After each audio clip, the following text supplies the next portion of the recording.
नमस्कार दोस्तों, मैं सोनू शर्मा। एक छोटा बच्चा पढ़ने और कुछ बनने स्कूल जाता है, लेकिन स्कूल में उसे बाकी बच्चों के साथ बैठने नहीं दिया जाता। उसे एकदम अलग से कोने में बिठाया जाता है। उसे प्यास लगती है, पानी सामने है, लेकिन वो खुद पानी नहीं पी सकता क्योंकि उसके छूने से नल गंदा हो जाएगा। समाज उस बच्चे को अछूत मानता है। एक बार की बात है कि बारिश जोरों से हो रही, तेज हवा और तूफान भी था। बच्चा एक घर की ओट में खड़ा था बारिश से बचने के लिए। उस घर की महिला ने उसे देखा और गुस्से में कीचड़ में धकेल दिया। वो महिला गुस्से में बोली, तुम मेरे घर की दीवारों को छू क्यों रहे हो? तुम अछूत हो, मेरा पूरा घर गंदा हो गया। उस बच्चे की सारी किताबें कीचड़ से भर गई और खराब हो गई। किसी छोटे से बच्चे का इससे बढ़कर क्या ह्यूमिलेशन हो सकता है?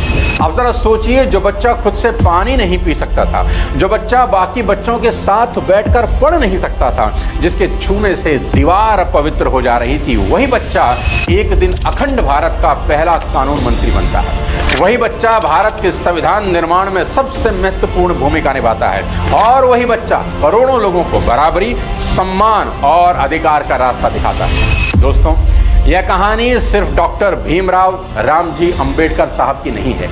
यह कहानी है अपमान को आग बनाने की, दर्द को दिशा देने की। आज हम बाबा साहब अंबेडकर की ऐसी यात्रा समझेंगे जिसमें बचपन का दर्द भी है और समाज का जहर भी है।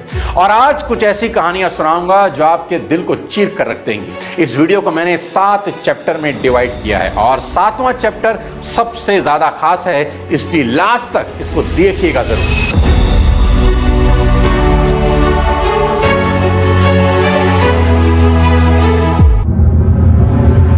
बाबा साहेब अंबेडकर का जन्म 14 अप्रैल 1891 को महू में हुआ, जो मध्य प्रदेश में है। उनके पिताजी रामजी मालो ब्रिटिश इंडियन आर्मी में थे। घर में डिसिप्लिन और एजुकेशन का माहौल था, लेकिन समाज में जाति का जहर था। बाबा साहब बचपन से ही पढ़ाई में बहुत अच्छे थे, लेकिन उस समय भारत में एक बहुत बड़ा दुर्भाग्य था। इंसान की योग्यता से पहले उसकी जाति देखी जाती थी। आज अगर किसी बच्चे का रिपोर्ट कार्ड खराब आ जाए तो घर वाले बोलते हैं, बेटा मेहनत करो, सब ठीक होगा। लेकिन बाबा साहब के जमाने में समाज कहता था, तुम मेहनत कितनी भी कर लो, तुम्हारी जगह नीचे ही है।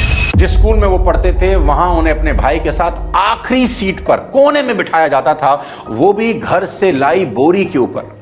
और स्कूल खत्म होने के बाद उन्हें अपनी बोरी, जिस पर बैठकर वो पढ़ते थे ना, साथ उठाकर ले जानी पड़ती थी, क्योंकि स्कूल का चौकीदार उस कपड़े को छूता तक नहीं था, क्योंकि उस पर बाबा साहब बैठे थे। और वजह थी अंबेडकर जी की जाति, जिसे अछूत कहा जाता था। पर इससे भी ज्यादा दर्दनाक कहानी है उनके पानी पीने को लेकर। स्कूल में उन्हें पानी पीने के लिए खुद घड़े और नलके को छूने की परमिशन नहीं थी। कहा जाता था उनके छूने से नल गंदा हो जाएगा। अगर उन्हें प्यास लगी है ना, तो किसी ऊंची जाति के चपड़ासी या व्यक्ति को वहां आना पड़ता था और तब तक सिर्फ उनको इंतजार करना है। सोच के देखिए कि ये कितना इंसल्टिंग हो सकता है कि किसी एक बच्चे के लिए कि आपको प्यास लगी है, पानी सामने है और आप पी नहीं सकते। और जब चपड़ासी आता था ना, तो वो उन्हें दूर से पानी डालता था। उन्हें घुटनों के बल बैठकर हाथ मुंह के आगे रखकर पानी पीना पड़ता था, क्योंकि अगर बाबा साहब वह बर्तन छू लेते तो बर्तन अपवित्र हो जाता है। जब टीचर उन्हें ब्लैक बोर्ड पर सवाल को सॉल्व करने के लिए बुलाती तो कई बच्चे घबरा जाते थे। क्यों? क्योंकि उनके टिफिन ब्लैक बोर्ड के पास रखे होते थे। बच्चे डरते थे कि अगर बाबा साहब ब्लैक बोर्ड के पास गए और उनके टिफिन को छू लिए तो उनका टिफिन अपवित्र हो जाएगा। बचपन में एक बार बाबा साहब अपने भाई बहनों के साथ अपने पिता से मिलने गए। स्टेशन पर उतरे और आगे जाने के लिए उन्हें बैलगाड़ी चाहिए थी। गाड़ीवान पहले तैयार हो गया, लेकिन जैसे ही उसे पता चला कि ये बच्चे महार जाति के हैं, यानी अछूत हैं, तो उसका व्यवहार बदल गया।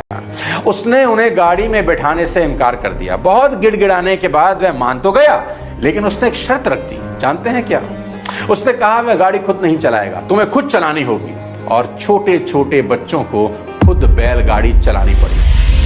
दोस्तों, ये उस भारत का चेहरा था जहां जाति के आधार पर इंसान की कीमत तय की जाती थी। लेकिन यहां बाबा साहब ने एक बात सीख ली कि दुनिया रास्ता अगर नहीं देगी ना, तो रास्ता खुद बनाना होगा। अब बात थी पढ़ने की, खुद को इतना ऊंचा उठाने की कि लोगों को आपको देखने के लिए अपनी गर्दन इतनी ऊंची उठानी पड़े कि गर्दन में ही मोच आ जाए। बाबा साहब ने मुंबई के एल्फिंस्टन कॉलेज से बैचलर डिग्री ली और उस समय किसी दलित बच्चे का हायर एजुकेशन तक पहुंचना बहुत बड़ी बात थी। लेकिन बाबा साहब यहां रुकने वाले कहां थे।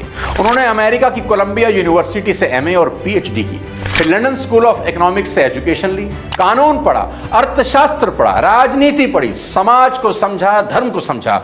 दुनिया ने जब उन्हें ह्यूमिलेट किया, उन्हें अछूत कहा, उनका अपमान किया, तो उन्होंने तलवार नहीं उठाई, उन्होंने किताब उठाई। कहते हैं उस जमाने में उनके पास देश में किताबों का सबसे बेहतरीन कलेक्शन था। मशहूर किताब इनसाइड एशिया के राइटर रहे जॉन गुंथरे लिखते हैं कि जब